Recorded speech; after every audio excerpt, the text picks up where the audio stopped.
आपके लग है कितना भी कोई मशीन में गड़बड़ी कर दे, कितना भी मशीन में कोई हेरा फेरी कर दे, मगर 90% की आबादी जिस दिन संकल्प ले लेगी और बटन जब दबाने लगेगी और बटन का जब सैलाब आ जाएगा तो किसी की हैसियत नहीं कि आपके खिलाफ बोल सके। जो 10% वाले लोग, 10% कहने का मतलब मेरा किसी जाति धर्म से नहीं है, ऐसी मानसिकता के लोग जो हमारे गरीबों को, हमारे पिछड़े समाज के लोगों को, हमारी माताओं बहनों को, हमारे दलित भाइयों को और हमारे अल्पसंख्यक समाज के भाइयों को देखना पसंद नहीं करते, नफरत करते हैं उनसे, ऐसे 10% लोगों की मैं बात कर रहा हूं।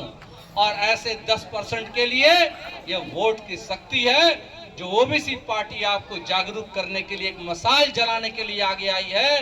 क्यों? क्योंकि हम मानते हैं कि भाई हमारी देश की जनता भोली भाली जनता है, इसके मन में कोई छल और कपट नहीं है, जो जैसे आता है उस पर विश्वास कर लेती है, मगर बाद में ठगरी भी जाती है।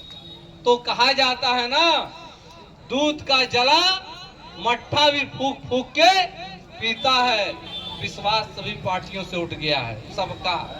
सही बात कर रहा हूं कि नहीं? सही बात है ना? तो इसी नाते ओबीसी पार्टी का जन्म हुआ है।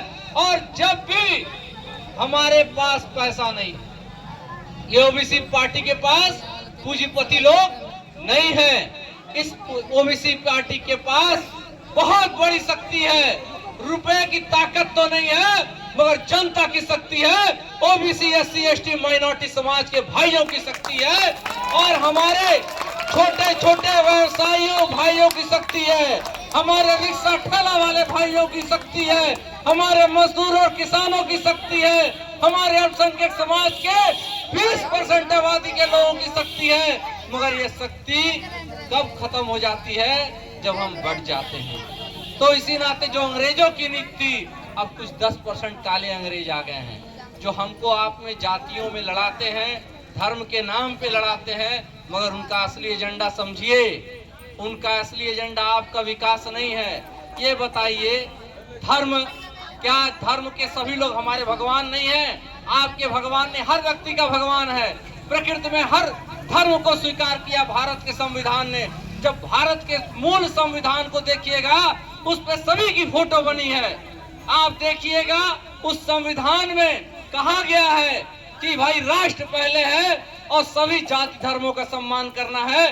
किसी जाति धर्म को, और जो व्यक्ति किसी भी धर्म को गाली देता हो, उससे बड़ा देशद्रोही कोई नहीं हो सकता, उसके खिलाफ मुकदमा होना चाहिए। और ओबीसी पार्टी यह काम करेगी, आपके लिए करेगी।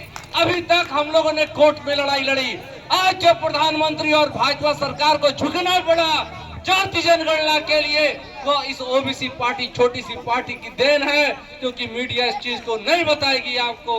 अगर आप देखिएगा, गूगल बाबा कभी झूठ नहीं बोलते हैं, हर मां बहनों के हाथ में यूट्यूब और गूगल है। उससे पूछिएगा कि उत्तर प्रदेश में कौन सी ऐसी पहली पार्टी है जिसने जाति जनगणना के लिए हाई कोर्ट में जाकर के उत्तर प्रदेश सरकार को नोटिस दिलवाने का काम किया है? तो उसमें नाम आएगा काली शंकर यदुवंशी का, ओबीसी पार्टी के राष्ट्रीय अध्यक्ष का।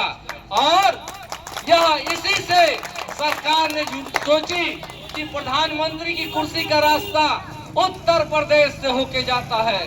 अगर उत्तर प्रदेश की जनता यह बात समझ गई तो ये तो गड़बड़ हो जाएगा, हमारे लिए, सभी पार्टियों के लिए गड़बड़ हो जाएगा। और जाति जनगणना की बात हम लोग 10-12 साल से उठा रहे थे, उसके बाद और आज जाति जनगणना के लिए ऐलान भी हो चुका है। तो ओबीसी पार्टी हमेशा आपके साथ रहेगी। ओबीसी पार्टी के लिए आपका साथ चाहिए और कुछ नहीं चाहिए।